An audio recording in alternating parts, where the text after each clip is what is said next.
Hi, my name is Megan, and I'm a yarn lover who lives in the Pacific Northwest.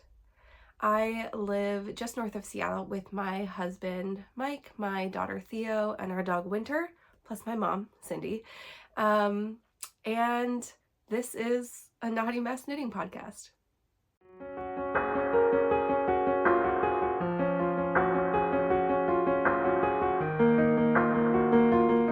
This weekend, I also got sick. You can kind of hear it still. I feel fine, just a little bit sniffly. So I'll probably be taking a couple more breaks to drink water and other things over here. Water and coffee, always coffee. But I am filming on Thursday, early Thursday, August 24th. And I am going to take you through all of the normal things. So we're going to go through what I'm wearing, finished objects, whips, and acquisitions, which I do have one really fun one I'm so excited about. And I will tell you guys all the plans. Plus what I've read, what I'm reading, and a couple other things. So thanks everybody for watching. Again, episode 2 also got a lot more views than I thought it would. You guys are like leaving me the greatest comments. It's so nice. Thank you for doing that. Keep interacting with me. Some of you have found me on Instagram and, sent me a couple DMs, and that's so sweet too. So, I am your new online knitting friend. So talk back to me. Okay. What am I wearing? I am wearing the High Time Top by Kimberleigh, who is Golden Boy Knits on Instagram, and this was her first ever design. It is a bottom-up scoop neck tee. It's cropped, or like the original version is more cropped than what I made. Let me talk you through a couple stats, some things you need to know first, and then I'll talk to you about the modifications I made. So, I made the XL. It is a 42-inch bust. This is supposed to have negative ease. I think with the yarn choice I made and how it's relaxed, it's probably closer to like a 45-inch, like that's actually the actual measurements. I used 4.5 millimeter needles, which I think is the suggested needle size, though there was a lot of debate in the test knit and I didn't go back and look on this, or just one size smaller for people. And then as it's written, it should have about 5 inches of negative ease on me. In reality, I think it's like two or three. And I used Cascade yarn, Eco Alpaca, which is 100% alpaca. It is a worsted weight. I think it's like 220 yards per 100 grams. But it's a thin worsted, like when it works up, and it does plump a little bit when you wash it, but we can talk about that in a second too. And the neon is leftovers, fingering weight neon from my friend Katie in Pacific Knit West. So I had this idea when people were posting their color combinations, and they were doing a lot of monochrome, and then some people with just like one shade darker. And I had this, again, I'm trying to work through some stash for tests. I had this black alpaca, just enough to make a t-shirt, not enough to make a sweater. I didn't know what else to do with it. I didn't really have any like solid enough on hand, solid like DK weight yarn to make this out of, which is this suggested yarn. And so I was like, I'm just going to see if I can get gauge. I did. So I was like, I'm just going to go from there. Okay, great. Sometimes things like look better in your brain than they do in real life. And it's okay. This is all like, it's for fun. It's for me. It's my wardrobe. It was a really fun thing to have for the summer. And I love, okay, so I'll get up so you guys can see a little more. So this is, it is, pretty cropped on me. It hits me just above, like my hip bones are down here. So maybe like an inch above my hip bones. It's actually really close to where my belly button is. So that is, it's fine. It's a fine length. I did add length. So I guess I'll talk through modifications really quick. I added about 2 inches of length before starting the bust darts. I did add bust darts to give my bust a little bit more room so that it would stay kind of more snug. Um, and then, which they're actually right here in the front. And then I split for sleeves. In the original pattern, I think I adjusted by adding about 1 inch extra in both the front panels and the back panels, right at the shoulders. It's not a lot of stitches right at the shoulder, like 20 or something. But I knew it's hard to try on bottom up things. T-shirts too, you get so close, but they're not grafted together. It's not a true, putting it on and holding it up is not really true to what it's going to feel like. But when I was doing that, I knew that the scoop was sitting a little high. I liked the look of having this kind of like a bigger scoop for this t-shirt. So I just went for it. I just added an extra inch everywhere. I knew that wouldn't be too much for me. I also know just the way that like my chest sits. I have a very long slope. Some people sit way higher than I do, and that's okay. I think you just have to know your body. Also, this was pretty cool the way she wrote, how to try on for your bust darts and things. That did actually make quite a difference in how it lays in the front, and the front and back being even and, not tucking up a lot in the front. So I was very happy with the make, with the test. And then when I got to the sleeves also, Kimberleigh wrote this as much more of like a cap sleeve. So, after all the German short rows, I think there was only like a little bit that you had to knit, and I knit like an extra 3 inches. I am very happy with the length of them. You know me, I'm not necessarily a sleeveless gal. And I didn't want like itty bitty baby sleeves. So I have the yarn and I just made them. This does have like a folded hem and I-cord, trim otherwise. So back to the colors. It looks fine. It's fun. It's very festive. To me, it kind of looks like a drunk cowboy at Carnival. That's what I think of. The other thing about this is the Eco Alpaca is not the softest alpaca in the world. It's like natural. I think it's like not not dyed. It's just like, this is black. This is a black alpaca. It's a little itchy, which is not great for a t-shirt because I'm not trying to wear a lot of things underneath of it. So I think what I'm going to do is I'm going to take off the fringe. Oh, and the detail on this, and part of the reason why she wrote it bottom up, is that these little fringes, can you tell? They're sitting in a perfect line because you actually do like a right and left twist. So there are like actually lifted twist stitches there for you to add your fringe to, which is amazing because your fringe is even. You don't have to worry about like, oh, I went up a stitch, or, I don't even know how you would do it otherwise. And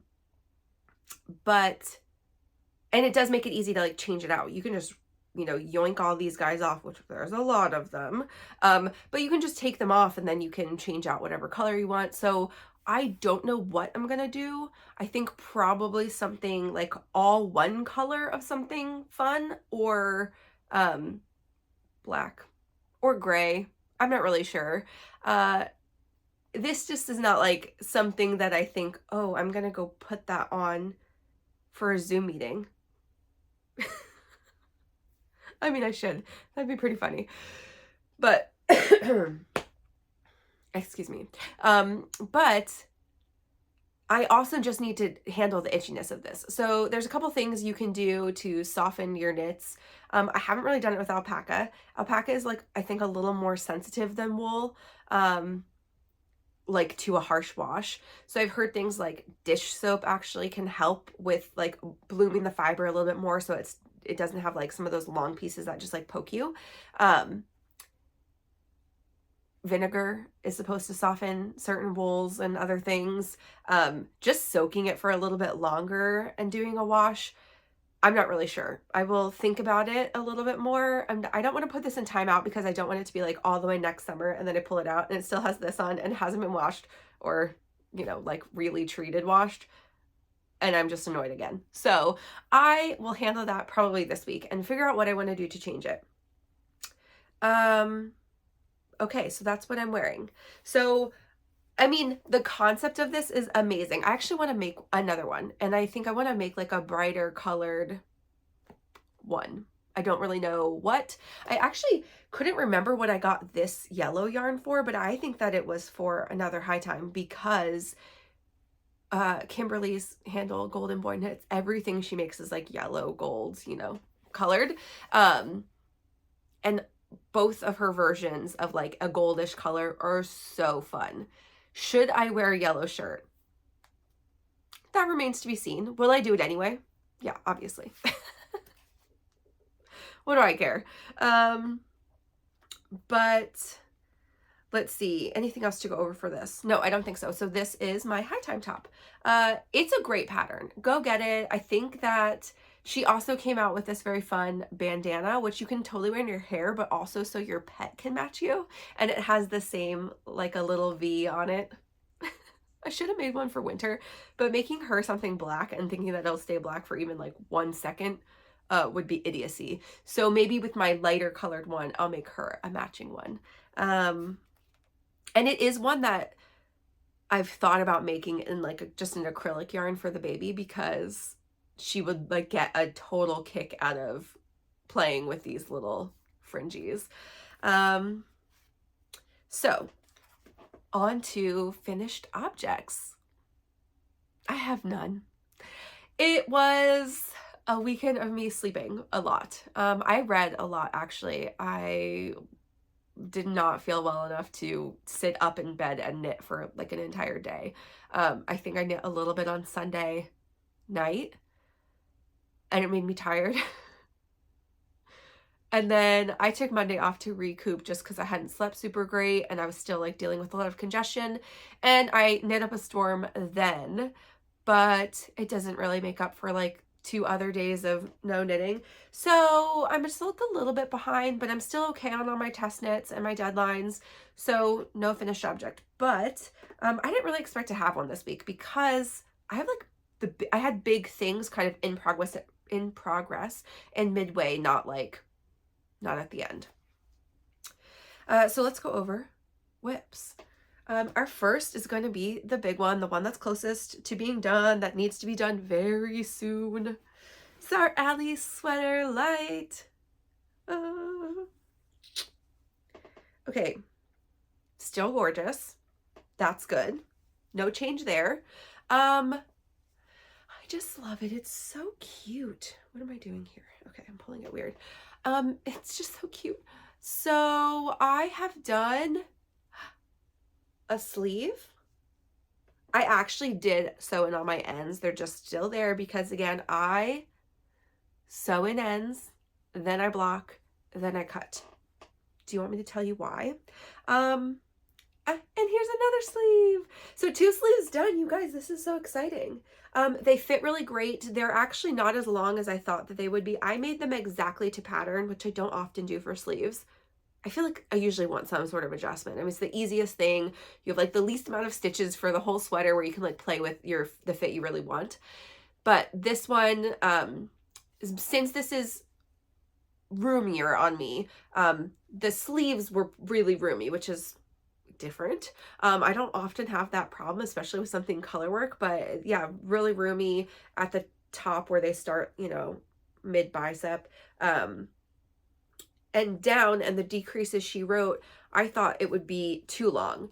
It was fine actually when I put it on, and I decided to just like go with the measurements she had. I think I did end up making this collar cuff just like 1/8 of an inch shorter than she suggested, but I like put it on and I was really over ribbing, so that's what I did.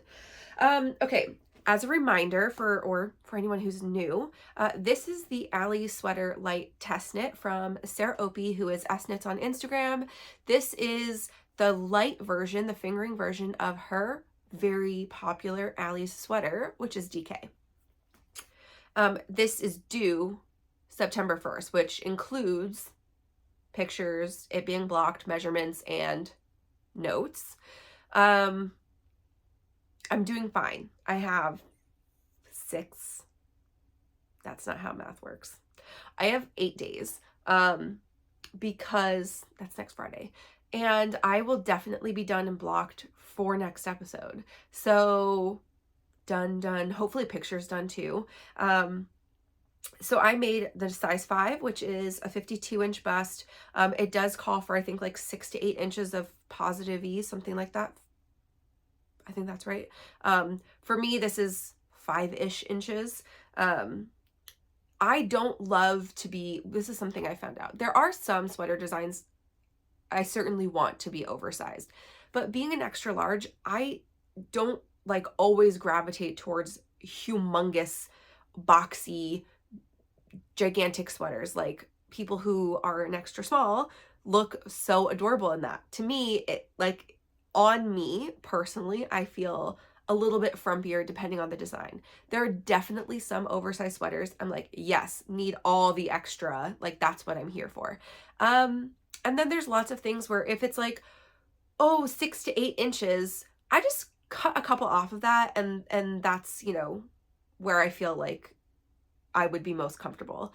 It really depends. It depends on what's going on in the neckline. I really love when patterns have schematics, so I can see really like what the yoke depth is going to be. I mean, I will adjust some of these things, especially if I'm not testing, if I'm just making. But anyway, I digress. So this is made with Drops Fable, which is a fingering weight yarn of 75% superwash wool, 25% polyamide or nylon, 224 yards for 50 grams in the color 100, which is off-white, and Montana Crochet sock, which is 100% superwash merino and 438 yards for 100 grams, and it is in the color Larkspur. I love it. There really isn't, I don't have anything to say that I don't love about this sweater right now. That won't be the case for every test knit. It's not the case for every sweater, but I'm very pleased with how this is going. Again, I'm still, you know, you can kind of tell. To me, this looks like I just had a couple of the girls in knit group made Emily Curtis's Gently Chaotic Knits, her color tip tee and linen quill, which I think is like the suggested yarn that, you know, Emily designed with or made her first sample with.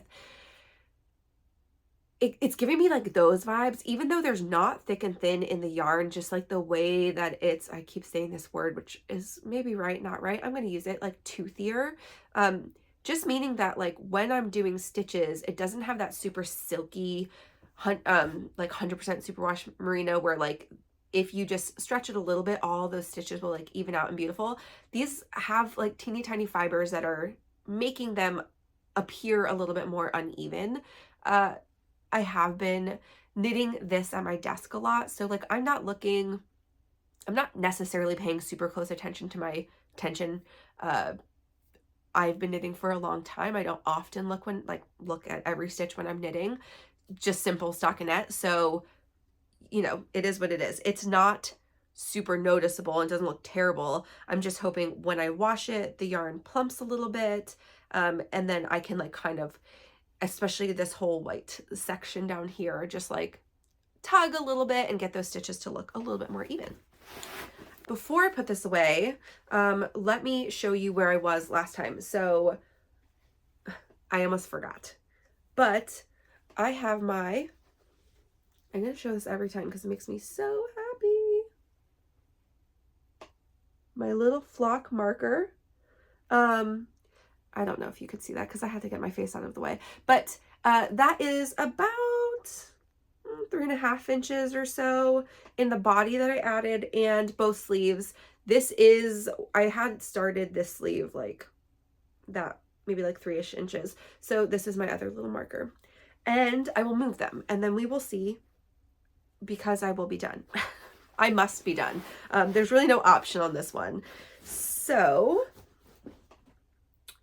let's go to our next test. This is the Skyline Pullover by Tori Yu, who is Tori Knits NYC on Instagram.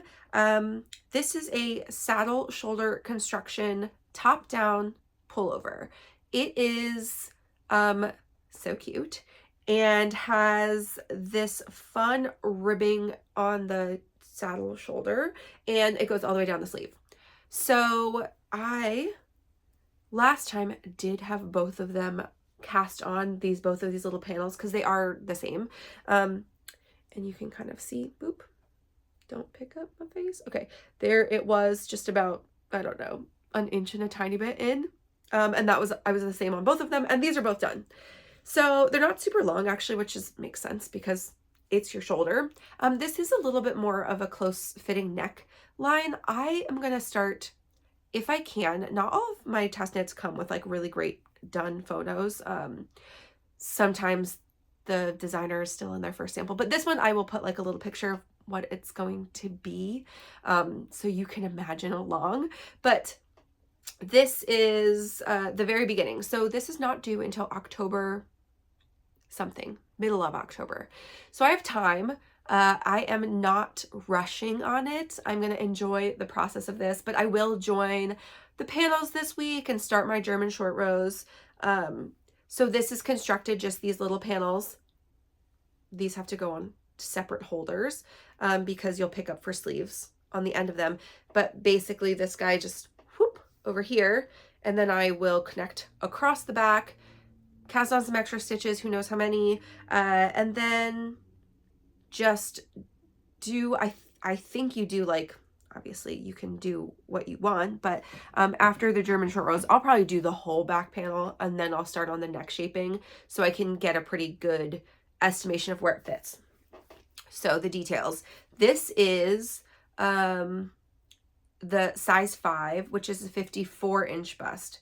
I just told you I don't love to be swimming in my sweaters. I have never made, I don't even think I have any saddle shoulder like commercial sweaters. So I don't really know what fit I really want. And Tori's picture for this and for the call was not modeled. She's also tiny, so I don't know that would be a great way for me to see it, but I have seen other pictures of saddle shoulder, and because it's sort of like a little bit boxier on the top, I am okay with a little bit more space in this one. And I'm making with Zafira yarn by Hobbii, which is discontinued, but like many others, it's a blown tube construction yarn, which I can show you guys a little closer. I know I've shown it before, but just so we remember. There we go. So you can see it's a little white cotton tube, and it's just got wool blown through it, this dark green wool. I really love how it's working up. Just for a second. Okay, well, you kind of get the idea. There we go. Well, yeah. So it's got this lovely sort of marbly look because of that construction of the yarn. So it is 55% cotton, 27% wool, and 18% acrylic, and the color dark pine. So that is my second work in progress. Now I've got more. Let's go to my Wild Ivy first. So Wild Ivy, this is a top-down lace front panel, raglan kind of scoop neck sweater. That's a lot of words to describe something, but that's what it is. And this is by Celine and Abby from Wool and Pine Designs, who I love their designs. I mean, pretty much most everything that they've made, I'm like, I want to make that someday. Not all of the things, like there's some things I'm not, just like not something I would wear that much, but yeah, anyway, love them.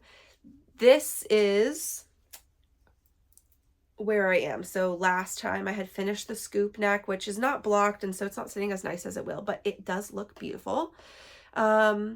And I did pick up a sleeve, and I have done all the decreases I need to do for the sleeve, so I just need to add some length. I have not decided how long I want to make it, so I might pick up the other sleeve, do the same thing, do the decreases, and then decide once I try it on how long I want them to be. The original design is like 3/4 sleeves truly to like just past your elbow, I believe. I'll put a couple of pictures, actually, I'll put a couple of pictures of the finished one because It's so good. They're like, how could you not want to make this? Yeah, and then I'll decide. I did not add any body still because, like I said before, I am doing the side decreases to kind of tuck in, and then it will increase again to flare out. So it's really a little bit more figure hugging than anything else I've made. And I'm excited about that. This is, I am making, sorry, all the details. I am making a size 5, which is a 44-inch bust. Again, this is supposed to have like an inch or two of negative ease. I don't think I'm on gauge, so I do believe I'm like a little bit bigger than that, which is fine. I'm using the recommended 4mm needles. I am using back loop yarn, Cashmere DK in the color Evergreen. We talked about Erin last week, and yeah, I love the color. I love the yarn. It's very nice to work with. And that is an 80-10-10 yarn. So 80% superwash merino, 10% cashmere, 10% nylon. Yeah, and it's DK weight. So 231 for 100 grams. It's nice and plump, and that color is so kind of like fun. I tend to be a good knitter, and I helical knit. I love helical knitting. It's just so cool. And it's a great way to get your variegated yarns, you know, evenly distributed, all the things.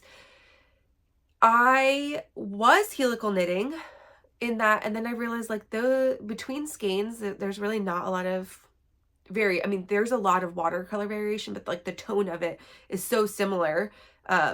It's not variegated enough where I'm getting like clumps of a certain color or something. So I just quit that.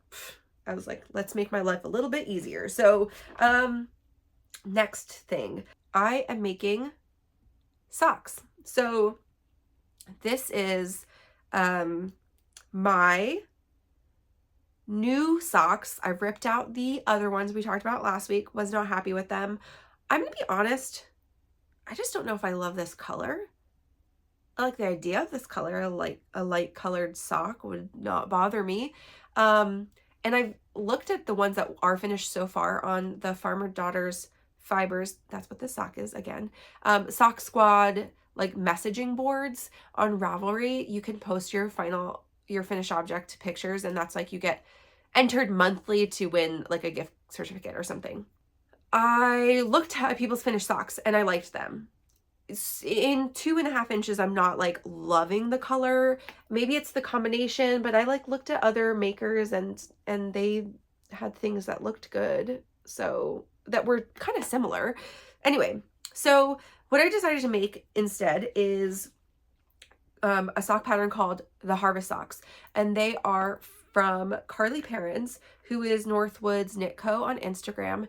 She puts out a lot of times her sock patterns in collections, and so they're usually 3 patterns for the price of 1, really. And there's some, you know, they're different. They're not like, oh, this is the same sock 3 ways. No, this is the collections usually have like a lacy sock, a texture sock, a cable sock, something like that as her like combos, or, you know, combos of things. So this one is from the Sweater Weather sock collection, which was last year's fall collection. I test knit for her, not this one, but I test knit the favorite sock pattern, which has like a little more big kind of cable-y down the front section. And I love those socks. They're probably my favorite fitting socks right now still. And one of my first socks, actually probably my second or third sock. I love them. I like the construction. I did those toe up, and I have tested for her 2 or 3 times now, and I always do her toe up. I think her toe up constructions are great. She changes up the heel styles and other things, so it makes it interesting, and I'm always learning something new. But I decided that I wanted to try, because when you test, she actually gives you both. She gives you the toe up collection and the cuff down collection. And I wanted to try a cuff down for her just to see what the fit is like. So that's what I made. that's progress so far. And I did buy another set of needles. These are also 2.2 millimeter Chow 40-inch sock needles. This is a pattern I could totally do 2 at a time on one needle because they're the same sock. There's not like reflective things happening or whatever. I just decided I wanted to try the Charlotte method. I want to see if I can just like do them in tandem. Sometimes, I mean, I've never successfully completed 2 at a time socks because I've done it, started a couple of times, but I picked patterns that like were really complicated. You know, they were reflective. They were doing things. I was like, this is hard to keep track of across a row. But I find I make a lot of sweaters. I don't want rows to be long in socks. I want them to just be like short and I can see progress. And so even though I'm just working on them next to each other, you know, I'm not making one whole sock and then another. I think I'll still feel like each row is more reasonable doing it this way. So far, so good. I mean, I just cast this on last night just to get something on the needle. So those are my harvest socks. I am making a size 3, which is 72 stitches for her.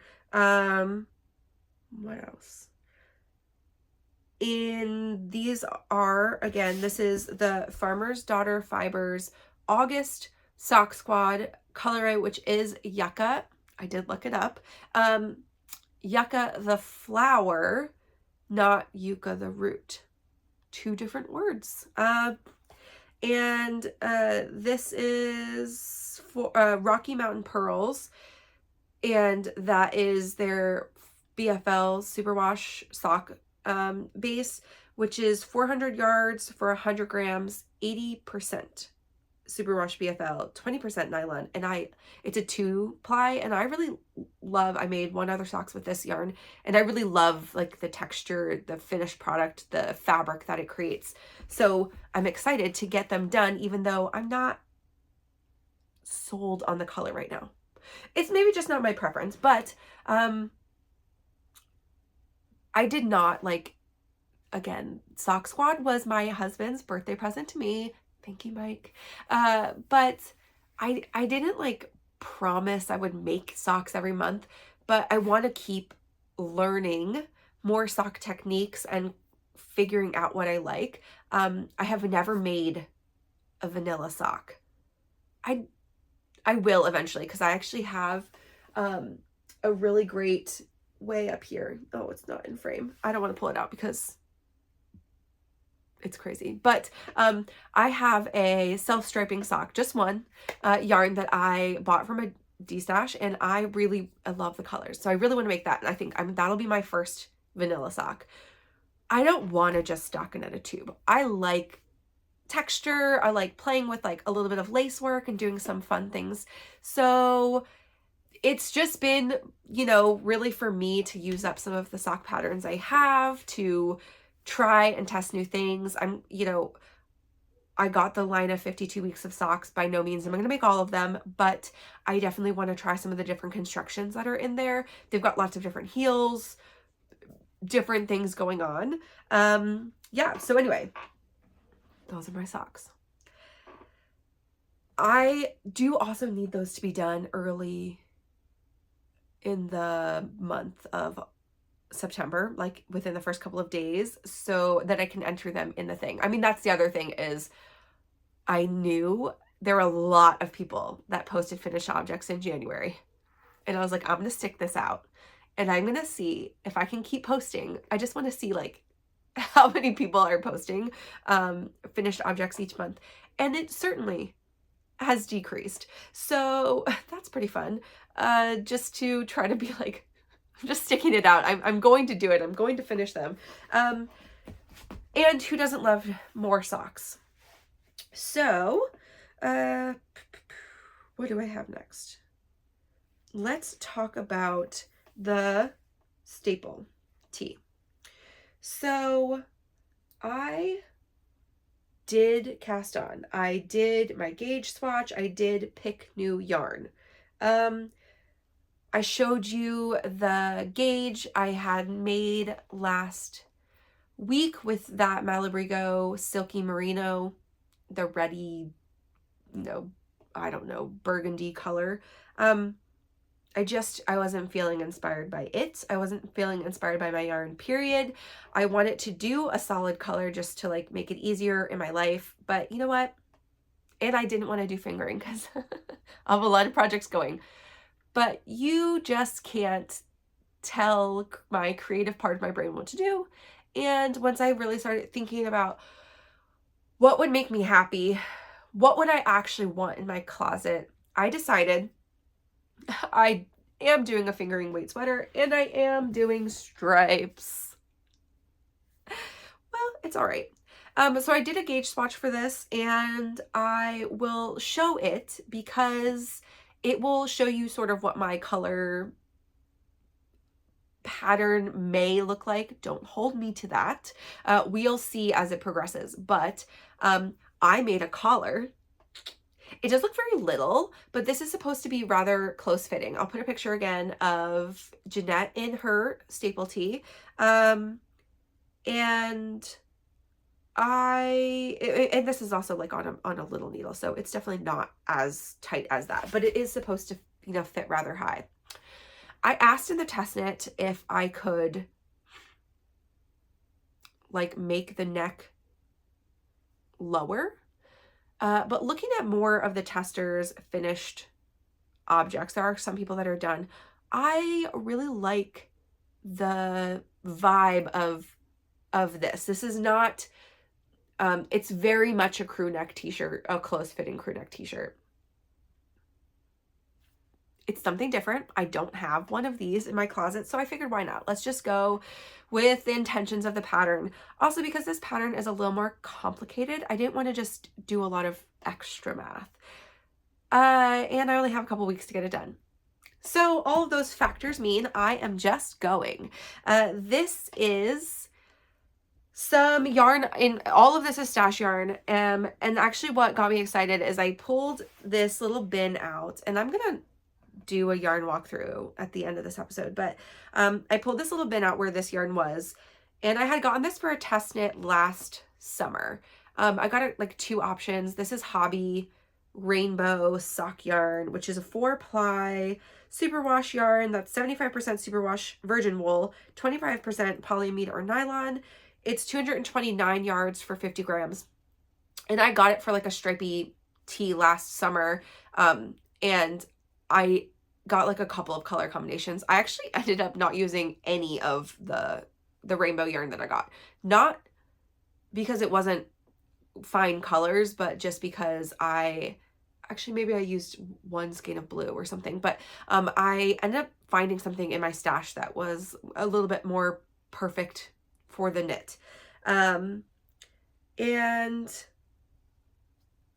when I pulled it out though, stored in there was this really old Stroll Tweed sock pack, and I have used these for socks and for like some accent things. I've used the yarn for a couple of different little things, but it's 4 colors that are cool toned, not necessarily things you would think would go together, but you guys, I mean, I will show you this swatch because I'm obsessed. So I'm going to do stripes in all 4 of these, but let's not stop there. I got inspired actually by a Tiff Nealon design where she does this like crazy pop of pink in sort of subdued colors. I'll put a picture of that too. But this is going to be my pop. So these are the yarns that are going to go with my off-white color. It's really more of like an ecru kind of natural color. Anyway, so those are all Knit Picks Stroll Tweeds, which are 65% superwash merino, 25% nylon, 10% Donegal tweed. Those are 231 yards per 50 grams, and the colors are well, I'll show you. This is Dill Heather. This is called Thirst Heather. This is Marine Heather. I love that color. And then this one is called Sequoia, which actually, this one is a fun color. It is like really, really dark green. And I made something with it, and I was like, wow, it's black. It's not. It's very much like a dark green, and it's very fun.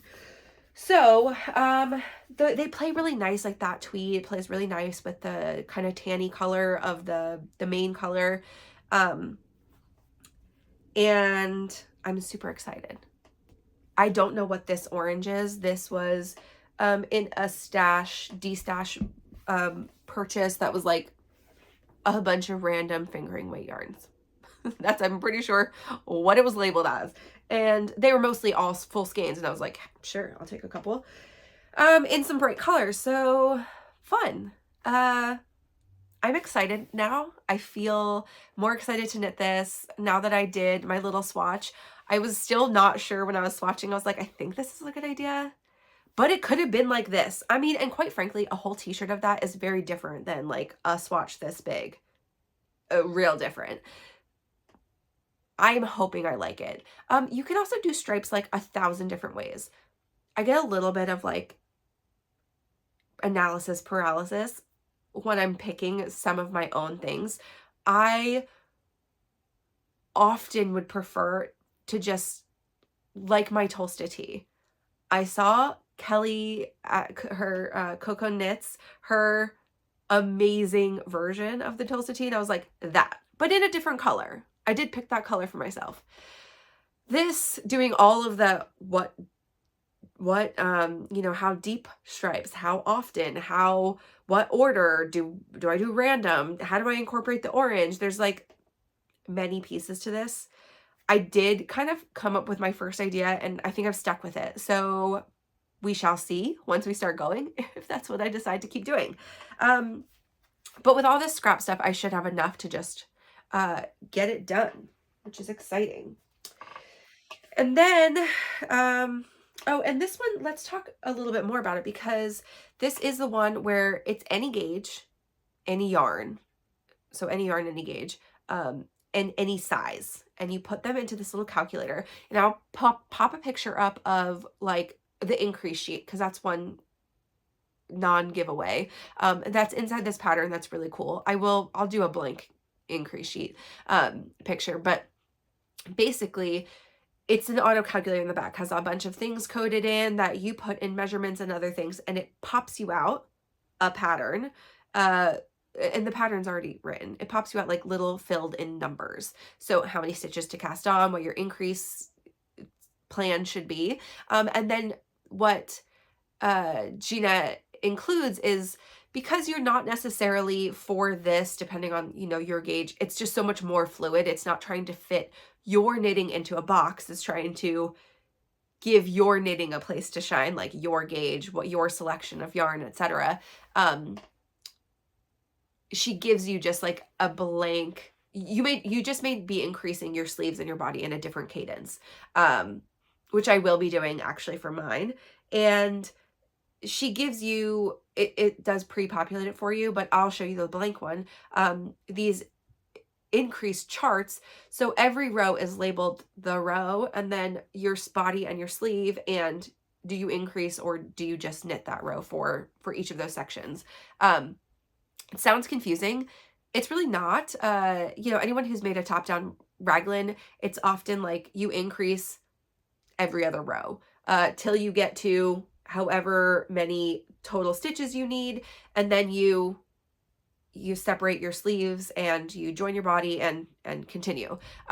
This is just a little bit more math to make that your increases still sit well regardless of your yarn. So you're not trying to make your yarn and gauge meet whatever this designer's, you know, knitting style and preferences. You're just doing your own. It makes it a really versatile pattern. It does require a little bit more thinking, which is not a bad thing. I mean, I really think we were talking about this in our knit group the other week, that not every knitting pattern needs to be beginner friendly. I believe that. that's my own personal opinion. I've been knitting for a really long time.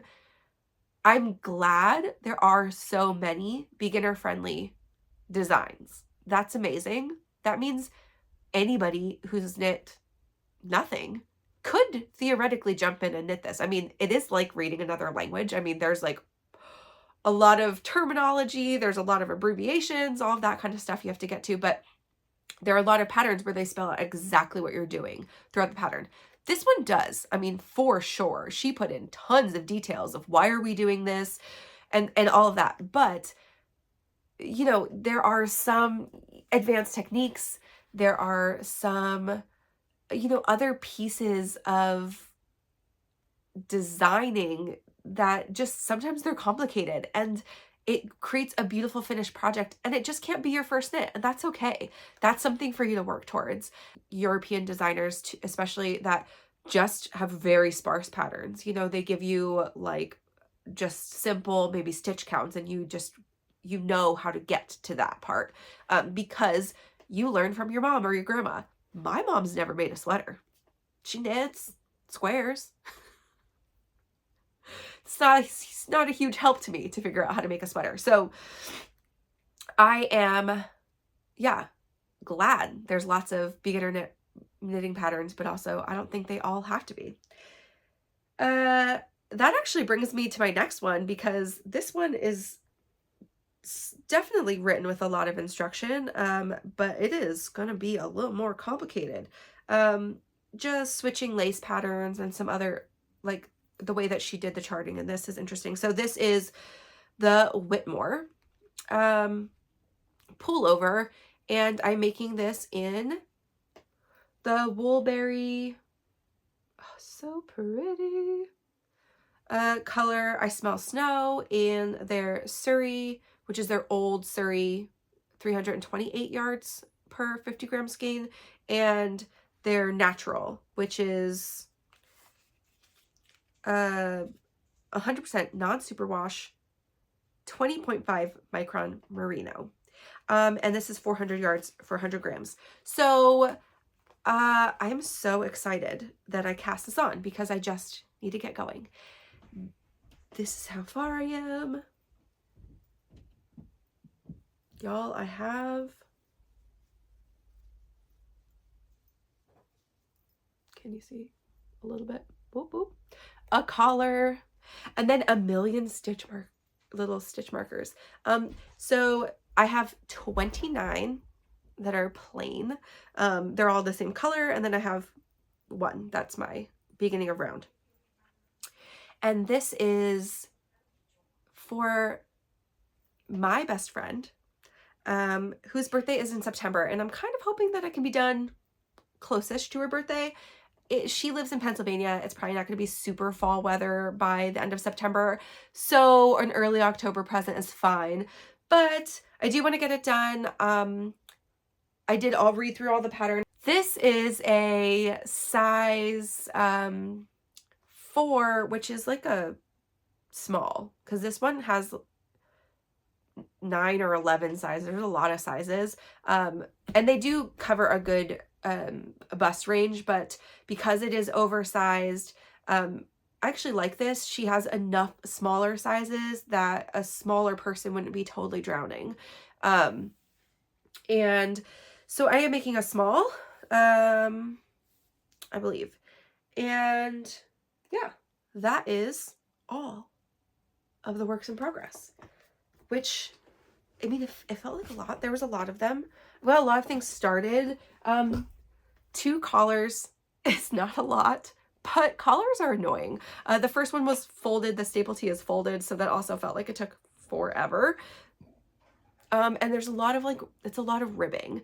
So I'm, like the Whitmore was, I'm excited to be done those parts. I love doing the increases until you get to, like, you know, the last couple rows of increases always suck. But I do like lace work a lot, and I have not had something lacy to work on. Well, the Wild Ivy, but that's just a little bit. A whole sweater of lace work in a little bit. So I'm excited for that. Let's talk about the squishy mail I got this week. Like I said to you all last week, I was really hoping my long dog order would be here, and it arrived. I was in the very, very last batch to get to the mail. But that's okay because it's here and I have other things going on. So I didn't need this yarn this very, very second. Yay. Okay, yarn. So let me put this down because I don't need it this very moment. I missed the first one collection pre-order. So for those of you who don't know what I'm talking about, and those are words that mean nothing to you, I will share a little. So when yarn dyers, like small batch yarn dyers usually are putting together a collection and not just dyeing skeins and having them in their shop and hoping people order, you know, want that quantity or that type of yarn. Some dyers put out like these are all the bases I have. Here's the colors, and they, you know, they dye one batch in each of those colors, in each of the bases. And then they put them on, you know, Instagram is a great place for this. And you can see these great, beautiful Instagram feeds of their collection. And yeah, it's their collection, a cohesive collection of things dyed for whatever inspiration has struck them. And they will do the pre-order where you get a set amount of time, usually on their website, where they will like open it up and you can order anything you want. You're not like stuck to what's already been dyed. You can order as much as you want if you can do it quickly enough. And then when you check out, like they have a rolling number for how many skeins they can dye in whatever time allotment. I mean, but dyers do this some different ways. Sometimes they're like, I just want to have it open for 24 hours and then I'll tell you how long, but they might give you an estimate beforehand. A lot more dyers, I think, tend to just like have a cap. I know I can dye this amount in 12 weeks. So some people who maybe order only the first colorway that's dyed will get it in 2 weeks, and other people like me will be the very last people because I ordered like one of a lot of colors. So the one collection, I think Brandy first did it like really early this year. And I believe this was like a yarn of the month club she had, that was Lord of the Rings inspired. And then she put them all together and did this collection. And these are the most gorgeous colors. I feel like I don't know how to do this. And so editor Megan, maybe we'll just do a couple of snapshots, but I will pop up some pictures of her Instagram feed for these colors. I mean, they're yummy and they're like exactly my speed. Plus, I'm a huge nerd, in case you didn't know. And I love Lord of the Rings. It's one of my very favorite book series. I've read them many times.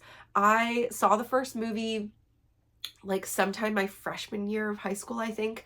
And I was like, oh my, there is a great wide world of fantasy out there. And that was not my first dip into, but it was my first kind of like more epic fantasy sort of series. And I just like devoured them. I read all of them that summer. And then I read them kind of every year for a few years after that. I also listened to them on an audiobook. It's a series where there's a lot of descriptive language in it. I have read them, you know, a dozen times now or something, and I have gotten something different out of each read. Sometimes because I forget a little detail, also because I've watched the movies now a lot of times. Like, you know, it's like the books, what do you remember what from which scenes and from which pieces? And so there have been a couple of things I'm like, oh yeah, I forgot that happened in the books. So it's super fun. I love them. Like, what a story. I love the movies too so much.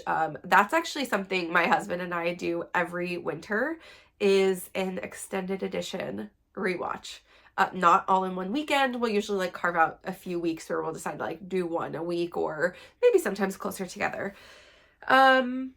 So I saw the first pre-order and I wanted yarn but I was not fast enough. I think it was like one of those, like it happened during a work day or something like that, and I was in a meeting and I was like, I'll do it at the end of this meeting. She sold out in 45 minutes. And Brandy, she I think she regretted this immediately after, but she did put on her Instagram stories that if she sells out in under an hour, she would do it all again at the end of the pre-order. And then she did. And I think she was like, oh man. But so she's done a lot of this collection of yarn this year. But I'm really grateful because the second pre-order was open a lot longer. A lot of people had gotten what they want in the first one. But she also introduced a couple extra bases, which I didn't get any of. Should I have? Maybe. But this was really my very first pre-order order. I had ordered from a couple of hand dyers from like their websites or their Etsy pages, but no like order yarn and wait a long time for it. So this was the first, and that was like, it was exciting. I had a plan. So this time I went in with a plan, what I wanted, how much I knew I wanted of each of them, and I ordered really quickly in the first thing.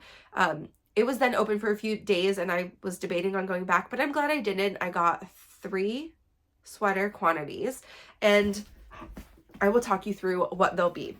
So, the very first one is the one on top, and this one I'm going to shout out Sylvan.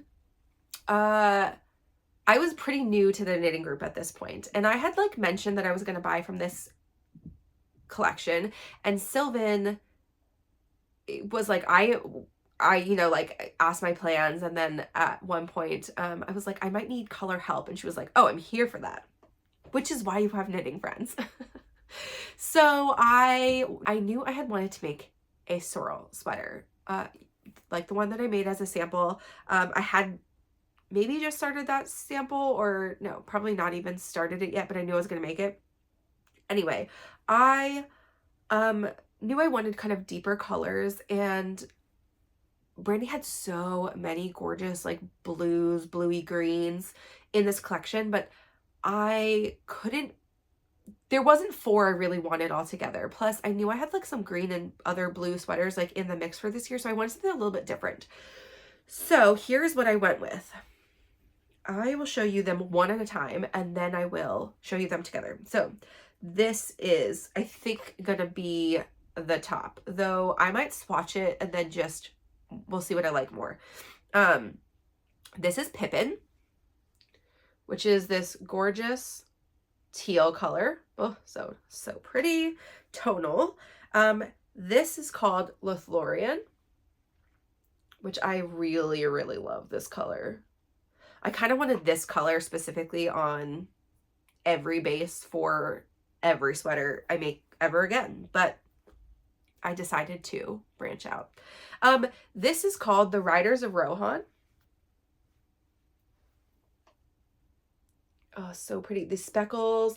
This is, these two specifically, let's talk about them really fast. So the Lothlorien has like, let me find a spot that's good. So like right here, you can see there are some of these kind of burgundy, there we go. Some of those kind of like burgundy hints that just match like exactly with the Riders of Rohan. Riders of Rohan has quite a lot of brown in it also, but it's got some speckly yellow. This also has like, there are like spots on it that look like there's not quite brown, but like the burgundy really has like bled a little, and it's so pretty. And then the last color in the fade is called Boromir, which, you know, I don't know if she put up, I think she did put up like her inspo photos. If I feel really ambitious, maybe I'll like grab them and you can see the yarn next to the inspo photos. They're fun. Okay, so this is going to be the fade, I think, from top down. I love it. It's so fun. It's not a traditional, like, a lot of times you'll see kind of more one color, one tone for a sorrel that just like changes enough that it goes like light to dark or dark to light or whatever. I did decide to do, you know, jewel tone to jewel tone and have these variegateds be like mostly the middle. If I do it this way, like this will be a lot of the yoke. It'll sort of sit here. So like the teal will be the high part. The Lothlorien will be like a lot of the bust. Boromir will, or sorry, Riders of Rohan will be like a lot of my middle, and then Boromir will really just be like the edges, like the edge of your cuff and like the yeah. So we'll see. I am holding that. This is a plan at least. We also have just, you never know until you get them all together, and until you really work them up, because a skein of yarn looks different than a wound cake of yarn looks different than a knitted object. So you just have to like play a little. That's part of the fun. And so this one is going to be what I hold it with. This is mohair. And this is the color Gandalf. So Gandalf is tying everything together as he does. And it's this beautiful, like, it's like his cape, right? This is his cape, like in the beginning scenes, like this, the gray blue. So this is her mohair, which is 72% mohair, 28% silk, 459 yards for 100 grams. And all of these also are merino sock, which is a 75% superwash merino, 25% nylon, 463 yards per 100 grams. And they are a 3-ply. So I think this is like the merino sock, I think, replaced her bounce sock, which is what she was carrying before. And that was a 2-ply, and this is a 3-ply. And I really like it. The texture feels nice. The yarn looks really pretty. Okay, let me move those over so I can show you the rest. So I'm hoping that works out. We shall see.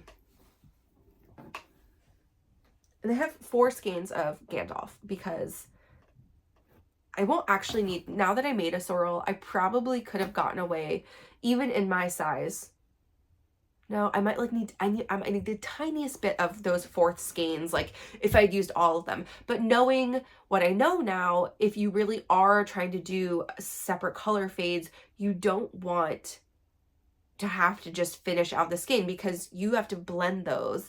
And it's hard, that's hard to tell, like, you know, exactly when to start if you're right at the end of a skein. And also you don't want your color lines to hit a weird place. So that a little more yarn is fine. And when I'm done, I know I will probably use those for like whatever's left over for some really fun, cozy socks, because those colors scream to me a fall sock. So what do I have left?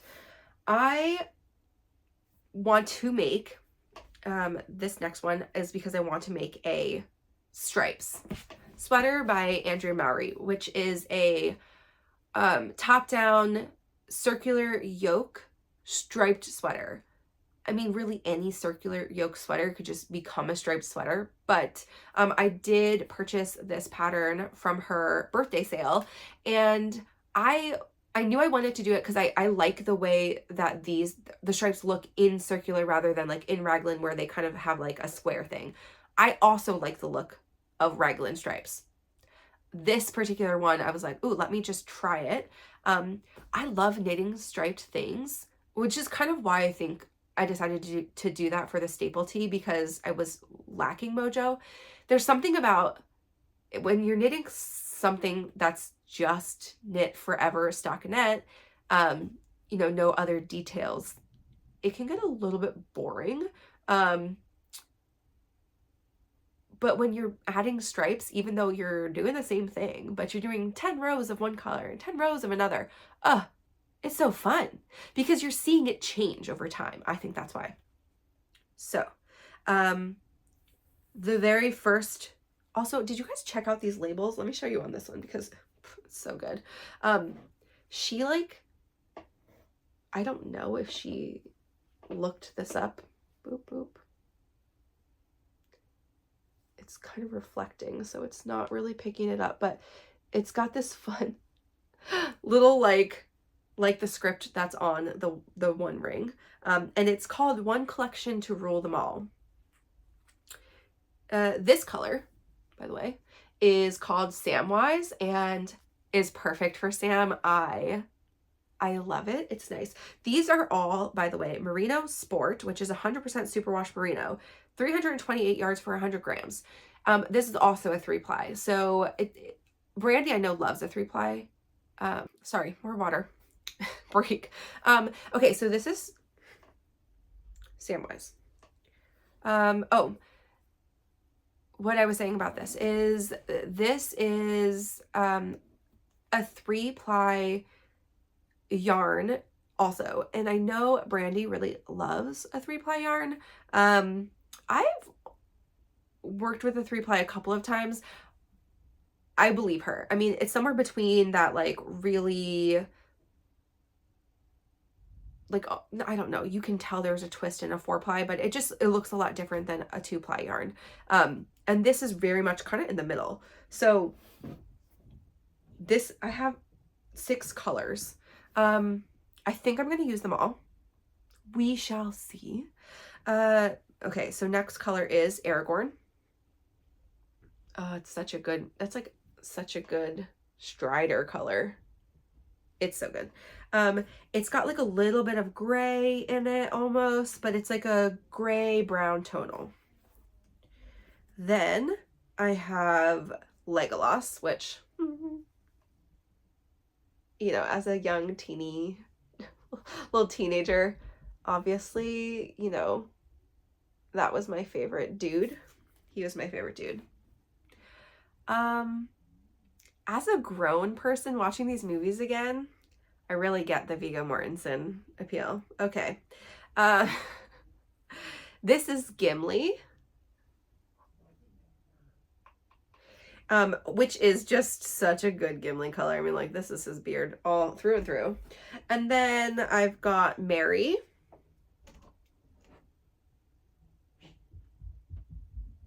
And that is also, it's just like a really yummy forest color. There's definitely, you know, all her tonals, she does an amazing job.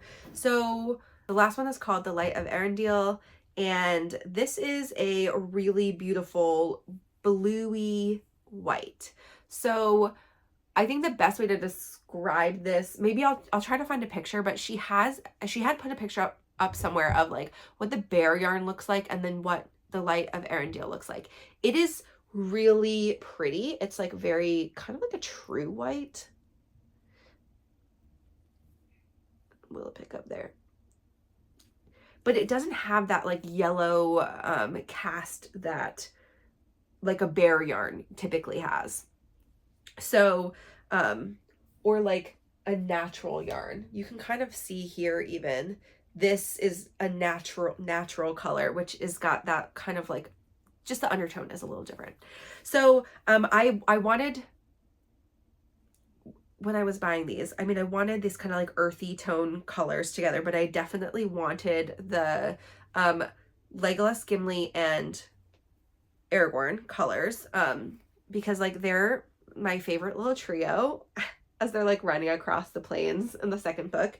I knew I needed a light color, so the Light of Arendelle.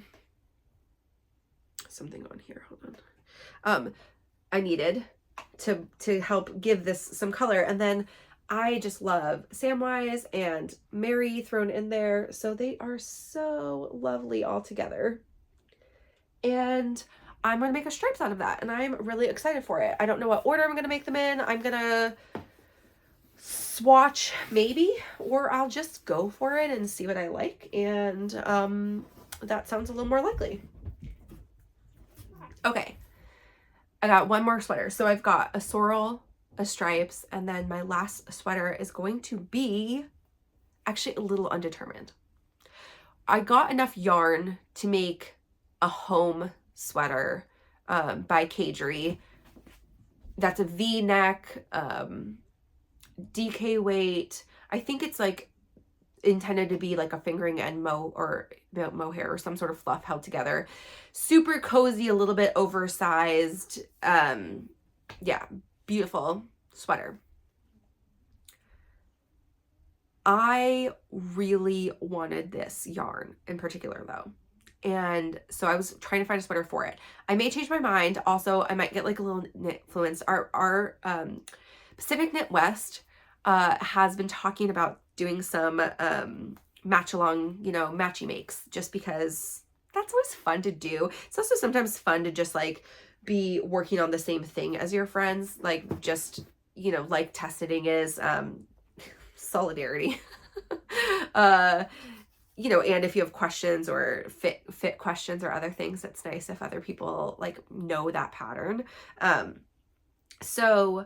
there have been a couple of us getting boucle lately. And so I think boucle is on the table for a make this fall.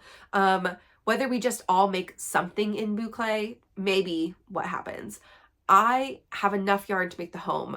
Also pretty much any other DK weight sweater that's got enough, the gauge is open enough that I could substitute boucle without it being like a hard math situation. So I got this color, which is called the Battle of Helm's Deep. You guys, look at that. It's insane. It is the most gorgeous colorway. I was trying to fit this into, well, like not this yarn, but this colorway into my plans for my sorrel, but like that's where I was like getting stumped. And so you're just like, you know what? I love this colorway so much. I'm just going to make a sweater out of it. Partly because it also has just like this over Lothlorien. Those were the two I was really debating on, but like this has just a lot of all the bluey depth. There's not other colors really mixed in there. The lightest color, or, you know, the most different is there's like almost like a sky blue, a little bit of a purple, a little bit of a teal. It's just like she layered like 12 of the most gorgeous blues, blue greens together. Again, just like look at it. It's the best. Okay, so I have 5 skeins of that to make whatever sweater it ends up being. I'll put a picture of the home sweater though, because that's probably the most likely thing. So I hope that editor Megan did like a really good job showing some like of the inspiration and some other things for Brandy's yarn, but she is the Dyer, obviously, we're featuring today because I'm talking about my collection from her, but she also just is, she's really fun to follow on Instagram. You should do it. She lives in the Southwest, and I think she's in New Mexico, and I follow along her garden journey too, because that's so fun that she put in like planter boxes and has some garden vegetables and just flowers and other things that she's putting in her backyard, and that's fun, even though I don't have a green thumb. But she's funny. She does some book reviews too on hers. I actually think that's where I saw A Darker Shade of Magic to read, and definitely one of the places I got a lot of people telling me about Fourth Wing when I read that. So but I know she had read it too, and I love the way she dyes yarn. So I will show you, maybe I'll put up here, she just also is gonna do like a limited release, like a very small kind of collection release for Asteroid City colors from the new Wes Anderson movie Asteroid City, and they are like all the best Southwesty colors. They really are. That would be my color palette if I could make my entire house in those colors, which I'm gonna throw up here. She's already started a sweater in them for, you know, for herself. But I love that she dyes things she loves so much, and then, you know, hopes that we do too. But she's got such a great aesthetic. She also has like the tonality in her yarns, the quality of her yarns. She's really careful about like quality control. She is a single person dyeing them herself, and she puts out like a huge quantity, but they're gorgeous. She did a lot of bases. She's really careful about the bases she brings in. And I love and appreciate that her lives leading up to any collection release, like she gives a lot of detail. She puts together some really great pattern recommendations and color combos and answers questions, and just better than you know, some other dyers that I follow. Like, I guess I shouldn't say better than. It fits what I want to see the best. And I really love all that hard work that she does. And yeah, I'm a huge fan. I do have some other long dog yarn. Actually, she is a dyer I learned about through the Discord, that I just like purchased some random skein from somebody, and that's what I used to make my favorite sweater socks. What was a bounce sock called Parisian Mist. It's this really pretty speckly purple. And I just, yeah, I loved it. I looked her up on Instagram then and just totally fell in love with her whole vibe. And so, yeah, definitely a dyer I'm going to continue to support. What else do I have to say about that? That might be all. But yeah, if you don't already follow her, follow her. Even if you aren't going to buy her yarn, she's super fun to follow. That is Long Dog Yarn. Also Long Dog being, it's not on this label because these are special labels, but a wiener dog is the Long Dog. That's her dog, which is very cute. And let's see. Oh, the other thing actually I wanted to say really quick is she has a Discord as well. And I sort of mentioned this last time, but like Lauren from Treehouse also has a Discord. What I love about this is it feels like a more personal way to interact with the dyer and with other people who are excited about the collection. So yeah, of course you can like post on all the colors. I love this. I love this. I love this. And when they ask for pattern suggestions, you can send them in, but you can just also ask on the chat, which I did in the Discord for my color combos. But then I also just went to Sylvan, and Sylvan convinced me that this one was the one that I should do, even though for the sorrel, even though it's a little bit out there.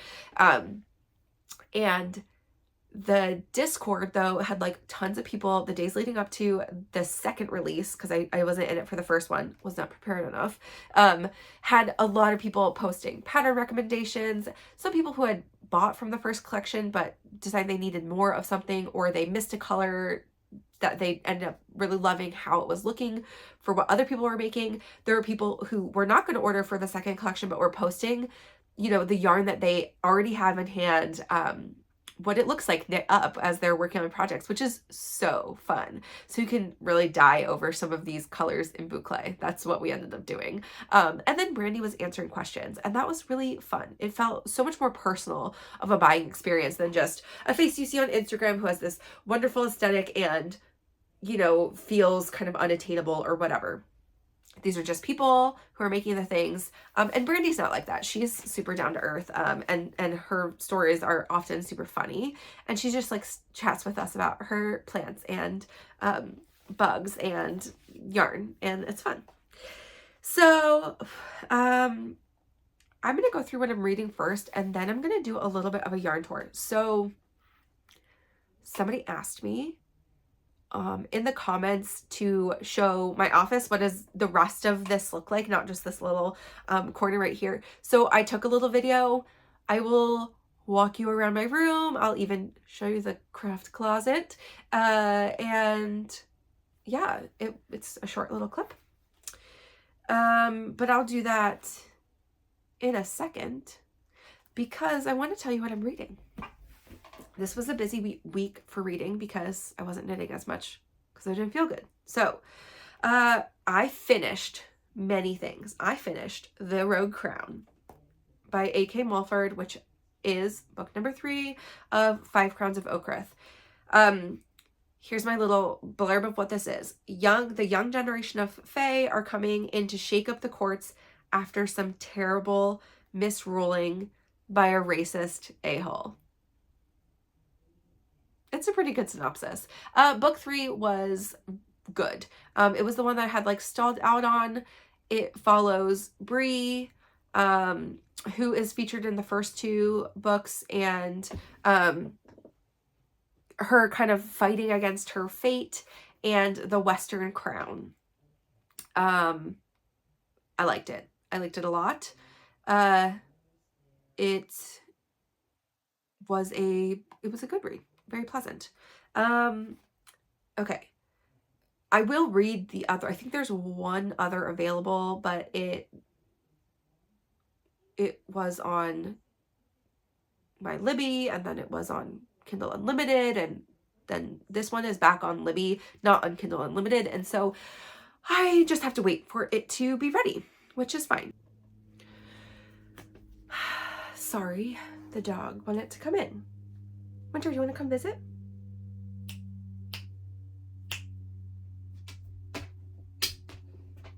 She's not going to pop her head in. She's a little bit too short for the camera view right here, and I don't want to mess with it, but she's here getting some pets right now. Hi, sweet dog.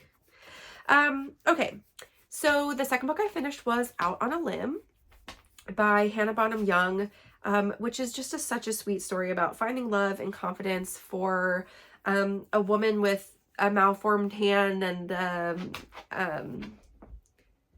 it's mostly from her perspective, and it's just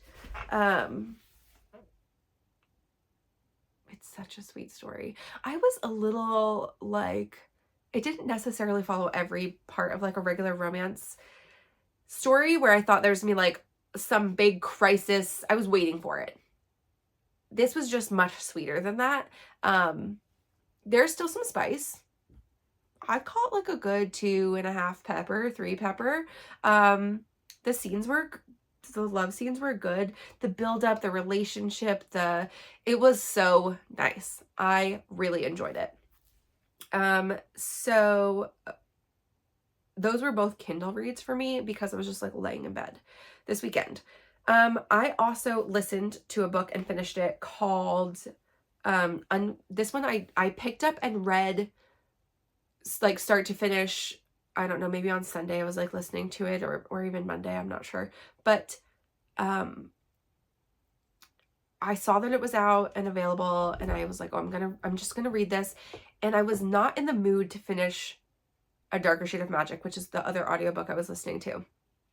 Partly because I kind of had a headache and there was like a lot going on in A Darker Shade of Magic. So this one, a little less thinking, and it was lovely. So it's called Unfortunately Yours by Tessa Bailey. I love Tessa Bailey. She's one of my favorite like contemporary romance kind of writers. I think she writes funny characters. They usually have a pretty good amount of like depth to them. Like you have to uncover, they grow a little bit. She writes the relationship builds pretty well, and perfect spice, not crazy amounts. She doesn't make you wait till the very end usually. That's just, they're fun. They're super fun. So this one though is number 2 of A Vine Mess, which is a series that she has based out of Napa, California. So the first one is called Secretly Yours, and that one is like a professor who has got a little bit like OCD, maybe. He has anxiety, and he's like copes with it by controlling his environment, and a florist who comes into the picture, and she is a hot mess. And it's, you know, them finding love and also like growing, and you know, him being less rigid, her being facing some of the harder things in life. And I really, really liked that couple. So this one follows his sister, Natalie, and an ex-Navy SEAL who tries to be a winemaker and makes the worst wine in the world. And just them clashing. There's a forced marriage, enemies to lover vibe of this one, and it is very fun. Yeah, I had a good time. I needed that for my brain to not be working too hard. But I did also finish A Darker Shade of Magic last night. This is really just a fantasy book. There's not really a love story, but it is about like 3 parallel Londons that have varying amounts of magic in them, and they've been shut off from each other, so like only these like special kind of magicians can move between worlds. So the story follows one of them, and then a kind of like a regular girl from Grey London, which is like the normal London, Lila, and she's a thief, and sort of the hijinks that ensue. That was the dog. She might have to get kicked out of here. She was sitting under my desk. Anyway, so yeah, it's a little more serious. There's a lot of there's fighting in it. There's also more politicking between the three different worlds and sort of the power struggles going on. I liked it a lot. I think it's a series, so I'll look into the next one at some point in the near future. But I did pick up other books, obviously. So I am listening to, I have an Audible membership right now, which I don't usually keep all the time, but that you can like listen to Audible Plus. There's like some free things, kind of like Kindle Unlimited. And so this book is called Love and Other Wild Things by Molly Harper. And it is number 2 of the Mystic Bayou series, which the first one is called How to Date Your Dragon. And I was like, I passed over it many times while I was looking for like just a romance book to read. But I felt in the mood for like an urban romance, like a paranormal urban fantasy type thing. It's not urban, but that kind of feel, you know, shifters or vampires or something. A few weeks ago, a little bit more than a month ago, I think. And the first one is like this anthropologist, which was I was an anthropology and sociology major in college. So that was like fun. I was like, oh, maybe I will read it. Anyway, it's her doing like an anthropological study of this town where magical type of creatures, all different kinds, shifters, brownies, sprites, fairies, all these kinds of creatures live in harmony with humans. And like the premise is that there's like this secret society that is in charge of sort of keeping the secret of magical creatures throughout the ages, but with technology coming, they think that eventually something's going to get captured that you can't explain away. And then they're going to just have to come clean that there are like all these magical beings, and they live amongst us. And in order to have humans not freak out, they wanted to have these studies of like, how could you live in harmony with the magical creatures around you and like different things about them. Interesting premise. Obviously there's a dragon involved in the first one, but it was fun. It's a fun cast of characters that she creates. They're light. I mean, like, this is not like a hard-hitting series, but it's definitely pretty fun. Follows Danica, or Danny, who is like an energy specialist. And that's like the point is this town has been created because there's some sort of energy rift that is soothing to all these different magical creatures. And I think it helps them live in harmony. And so, but it's become destabilized somehow, and she's trying to like go in and like see why and make some repairs. And then her falling for the little bear shifter. Very fun. I am enjoying it. So that's the Audible, that's an audiobook that I'm listening to right now. And then I am reading a book. This one, I've had in my Kindle for a couple of months now, but I think it came out like early summer or late spring, but it is called The Things We Hide from the Light, and it's number 2 of the Knock 'Em Out series, and which is the name of a town, by Lucy Score. I just like randomly picked up the first one. It didn't necessarily have like a book cover that was screaming to me, but I read the, you know, the little blurb, and it seemed interesting. So that one is like a gal escaping like a bad wedding situation. Like she's a runaway bride, but she goes to help her sister who, her twin sister, who is like a deadbeat and gets stuck with her kid in this tiny town. like literally stuck. She steals her car and her wallet and leaves her with a 10-year-old child. And it's sort of them figuring out what to do. It ended up being like the end of the book has a lot of action in it that I just didn't see coming. But it was actually kind of fun, which leads more into like the rest of the series because, you know, it's the problem, like the, you know, of the continuous problem of like why all these people are gathered here and you know, having some common goal. So the first one is sort of like Sunshine falls in love with Grump, you know, that kind of scenario. And the second one follows the Grump, Knox from the first one, his brother. And his brother is like the local sheriff, like the do-gooder,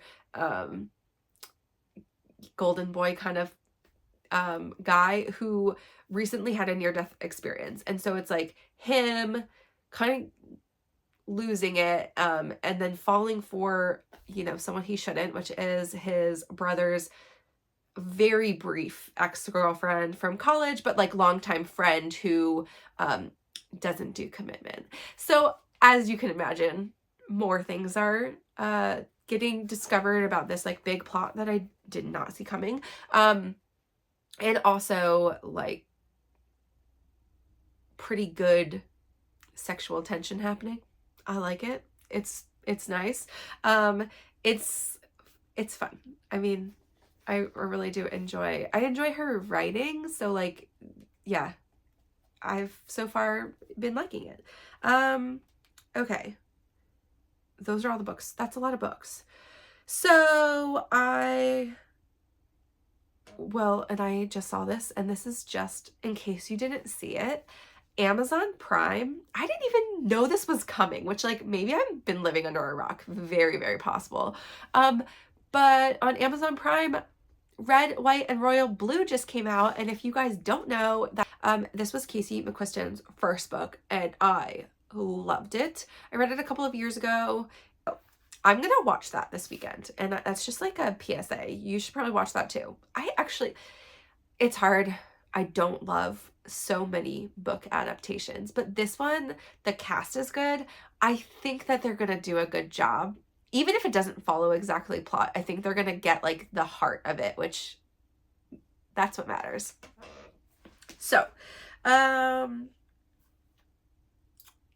one additional thing I wanted to talk about is getting your finished object photos. I am just throwing this out there because I did it today. I did this morning before I started filming. It was early. And it's something my knit group has been talking about. I love my husband, and he has so many wonderful qualities. Patient photographer for Instagram is not one of them. And that's okay. I didn't marry him for that reason. You know, I didn't expect him to do it. I also wasn't doing as much, you know, photographing of crazy, you know, I want a picture exactly this way, knit moments, you know, when we were dating. So I didn't know that he really doesn't like it. And so, and I know he doesn't like it because he takes like ridiculous photos of me and then he's like, okay, they're good, and then leaves. So I was talking about this with Pacific Knit West, like with the knit group, and asking what other people do. I know a couple of other of the gals also have encountered this with their partners. And so we've come up with our own creative solutions. Sylvan and I do the same thing, and I'm going to continue doing this because it works well for me. Though now that I have a knitting group, if we do meet a place that I have the object with me and I need some pictures and I have enough time being an important one, I'm going to have them do some photos because they're going to also give guidance, maybe make my pictures a little more fresh.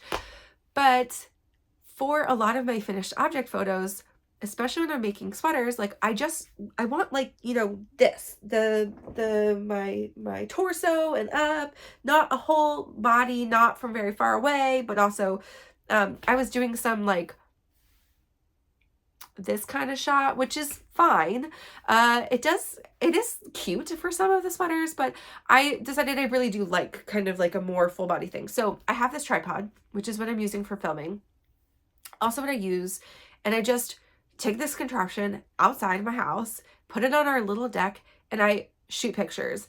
And I shoot a lot of pictures. Granted, I am in my backyard and I can shoot as many pictures as I want. And like, we have one neighbor that they're not moved in yet, but there's a new house and they will be able to like look in and see me being a crazy person and like smiling at the camera and like fixing my hair and doing whatever. I don't really care. The pictures are a little bit, you know, for the designer so that you can show off that you made the thing and they can show it in different sizes. But they're for me. I'm super proud of what I've made all of the time, even if it's not exactly perfect. And I want something that reflects how I feel about it. And so I think it's worth it to take the time to get the shot that you want. And so using the tripod and being a crazy person and taking 100 pictures if I want is what I'm going to do. I just did the pictures for the book seat. I'll pop on one or two that I really like.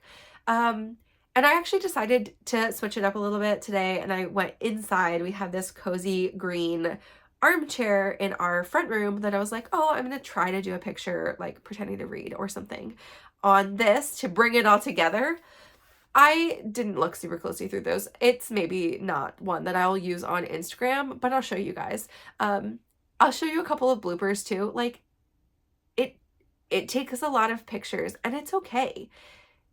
There's nothing, I mean, yeah, maybe it's a little bit vain to like care that you look good in a photo, but when you spend 60 hours making a sweater, like I don't want to spend 2 minutes on a photo and not like the end picture. That seems like a little bit of a letdown, you know? So taking 10 minutes or 20 minutes and snapping 100 photos to pick the right one, there is no shame in that game. I think that's what we have to do. You know, you just have weird things. Oh, there's a dog hair floating around. My dog is often interrupting the photos. But even for flat lays, like for hats and for other things, I'll go outside and do a little bit of a photo shoot. I do love to take the pictures in natural light. I think that shows off the yarn really well. I mean, it also like, they have some like weird inside shadows, which like are happening here on the video sometimes, but I'm dynamic and moving and that doesn't bother me. Yeah, so that's just like a little extra side note I wanted to talk about this week. It's another part of testing, especially, but even if you're not testing, even if you just made something for yourself and you have a like an itty bitty Instagram, and I mean, that is the place. Even if it's not knitting focused, it's just your Instagram.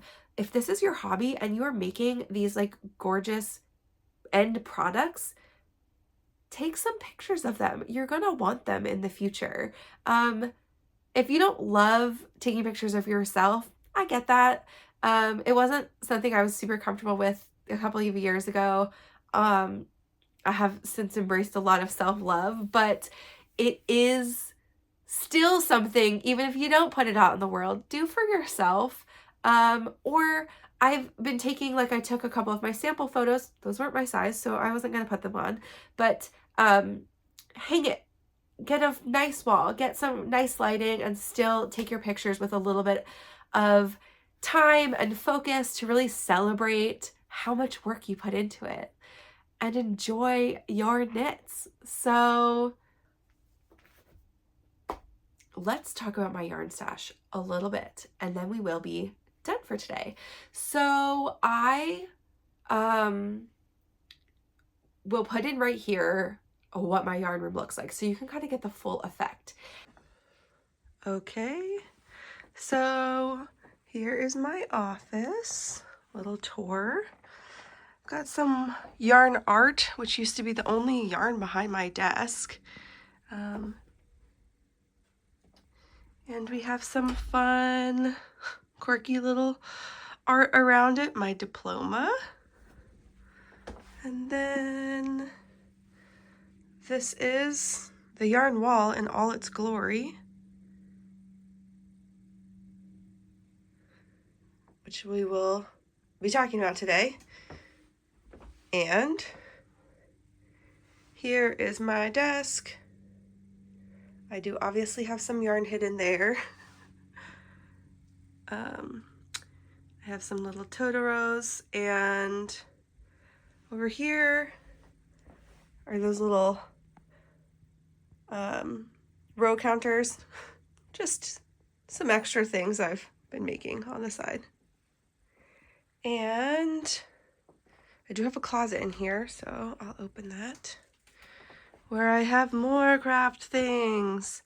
I've got some yarns up here, some various other things like felt and cross-stitch stuff way up there. And then I've got all these bins. They used to be in the yarn shelf, but I wanted that room back, and they're labeled. These ones are labeled on the sides, which I need to move, but they've got various other things in them, craft related, like amigurumi eyes and things like that. And then I have a nice little cart which I can pull out, which has some supplies in it, some acrylic yarn down here, and then a bunch of finished objects. Just so many hats and scarves. And then I'm gonna get up right now, and I'm going to show you a little bit more on how I'm organized in here. I don't want to like make anyone seasick, so I'm not going to hold the camera, but I will point some things out behind me. So I got these really great bins. Of course, like any person who loves organization, I got a little bit like home edit influenced here. These are home edit bins, but these are, I think, the ones that are at like Walmart, but I will put these on too. This is just an IKEA bookcase. This is a Billy bookcase. This is like the bigger size, the small size, and then another of the bigger size, and they're all like, they're pinched together in the back and then, you know, stabilized and attached to the wall, etc. But I do have at the top a couple of bins of scraps. So the bins are mostly for my scraps and for like small skeins. So like this whole bin here, if I can show you, is, you know, like the short baby skeins. And then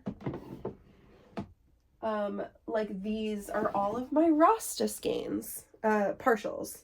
And I have lots of them because they've made a lot of hats.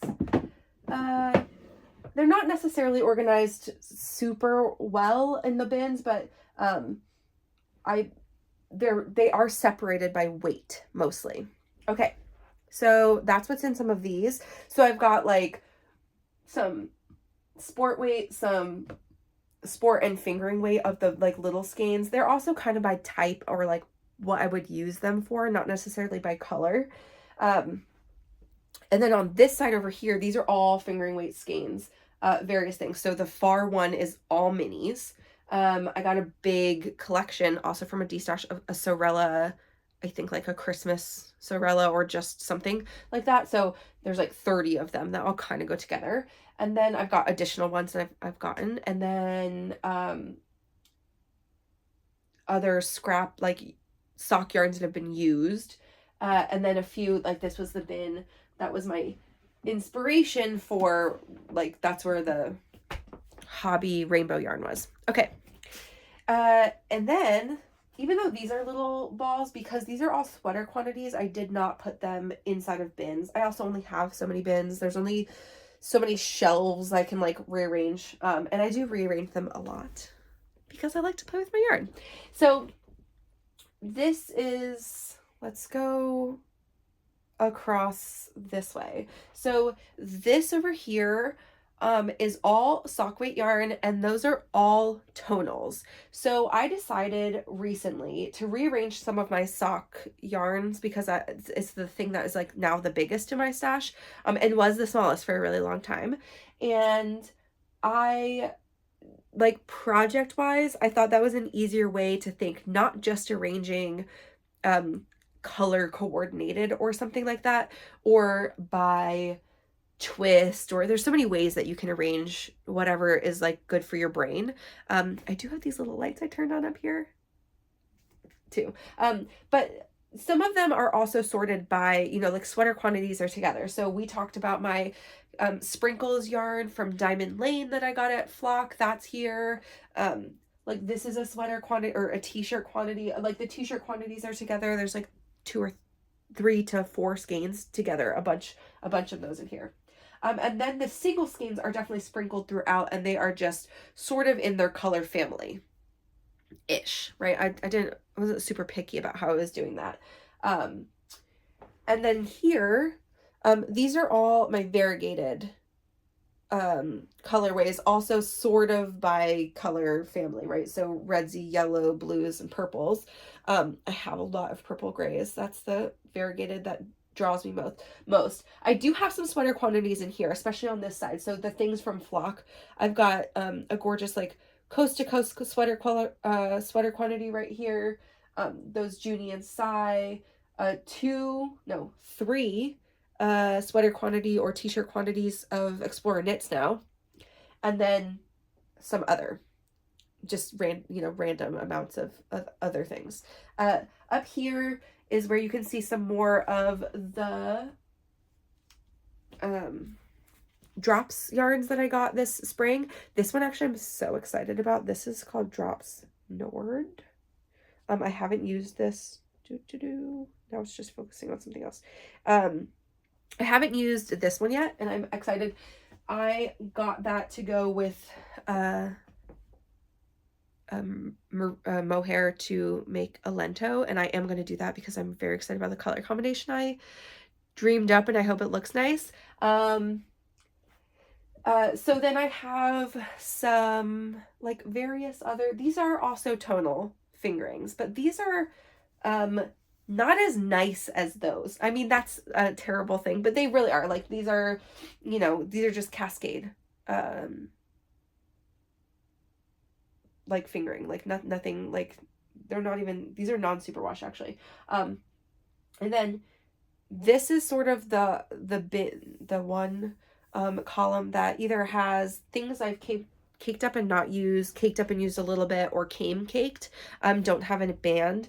And so some of them I don't really love to keep things caked forever. Like if I like these two in particular, I caked for a project and then didn't end up using them. I have the bands upstairs. I'll probably reskein them and then put them back in their respective places.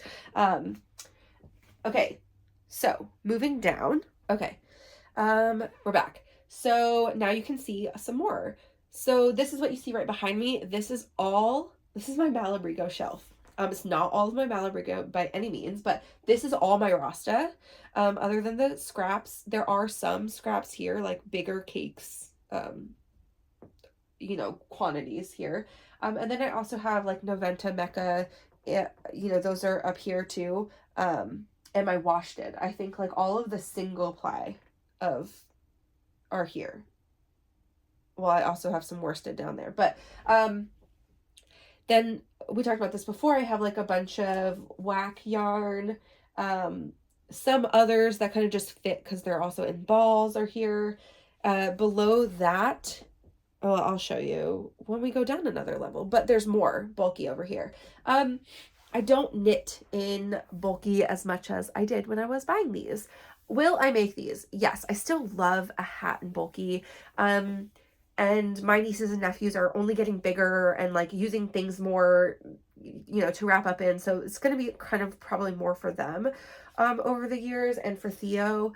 But I will make some things this year probably still with some of this. Okay. I have fluff. All the various fluffs are together here, here and here. So these are like my commercial ones. This is like a bulky fluff, but still fluff, still categorized together because that's how it makes sense in my brain. And then I also have like some special skeins. Like these are listed as sport weight. I think they're really kind of more like a heavy fingering weight, whatever. They are all together in my special skeins, like in here, because I don't want them to get lost in the variegated. Also, there's not that much room here. And I do have some sport weight yarn below, but they just like didn't fit there. It wasn't the vibe. I decided to move them. Will they stay there? We shall see. And then over here, I've got DK. So these are all DK skeins. I did say at the time I didn't have that much DK yarn. I have gathered a lot since. It's the weight I really love to knit in. It goes quickly. Yeah, there's so many great patterns in DK. I do, like, I have, I can eventually talk about my, like, what I got at the summer market, because Pacific Knit West went, I did not go, but this is To the Stars Who Listen and boucle. That's another option for my boucle fall sweater. And then I have got a whole shelf down here of worsted, and those are all worsted skeins. A bunch of the bottom, like, tan ones are simply wool from Knit Picks that I got like many years ago. I actually found, I thought of a really good pattern for one of the big sweater quantities I have in there. And then I've got like various other, some hand dyed, but mostly that's like commercial, like some Rios skeins, Cascade 220 Heather, Cascade 220 Superwash, yeah, and some other things in there. And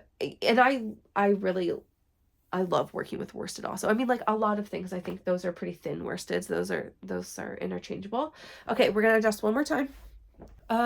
You know, I just didn't move the tripod. I could have just moved it down, but this is what we're doing. So, here is the, like, the wool. So these are all petite wool up here, and these are also WAC, but the wool.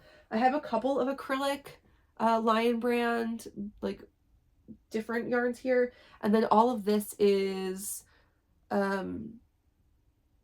bulky or worsted single ply also. So I've got like a couple different sweater quantities down here. Again, I was buying things, not entirely sure on what types of garments I would make. There's this is like one idea I have actually for this. High Time, my second High Time top, which this would be like kind of a warm version, but maybe I would make it more like 3/4 length sleeves, is to do it in this really fun dusty color, which is like a pinky corally color from Malabrigo. And I have like 6 or 7 skeins of it, so it would be a fun one to do. That was the color I originally kind of wanted to do, but I didn't want to buy yarn, and I wasn't committed to a fully wool sweater, although I made a fully alpaca t-shirt. So I guess, what are you gonna do? It's pretty much the same. And then I've got some miscellaneous things down here. I've got some Wool-Ease Thick and Quick down there for hats and other projects, and then more bins, and these bins are like more of the bulky and the worsted things. And then this is my sport weight bin, which is the smallest. Okay, well, that was a little bit more about my yarn wall. If there's any yarn you wanted to like know more about, you wanted to see, let me know. I am still gonna do some featured Dyer moments, even when I don't have acquisitions of like maybe sweater quantities or skeins I particularly love. Yeah, and from Dyers I like, and I want to shout out to. I know of a couple that I want to show you that I've recently purchased, and to give you a little more insight into the colors I love and what I might do with those things. So that is this week's episodes. No finished object, many whips, and many books. And hopefully I will only continue to feel better and not sound so weird next week. And yeah, I mean, we're hoping for at least one finished object next week. We shall see. It's a journey. It's, yeah, I'm having a great time. Please keep writing comments below. They're very fun. I want to know what you guys are making while you're watching. What do you call your yarn library? I did have a couple of people say yarn pantry is what they've heard before, and I love that, because to me, I think of like, okay, you stock what you want and then you use it up, and there's so many flavors and textures and the things that to make your perfect recipe, which is a pattern, and then you restock.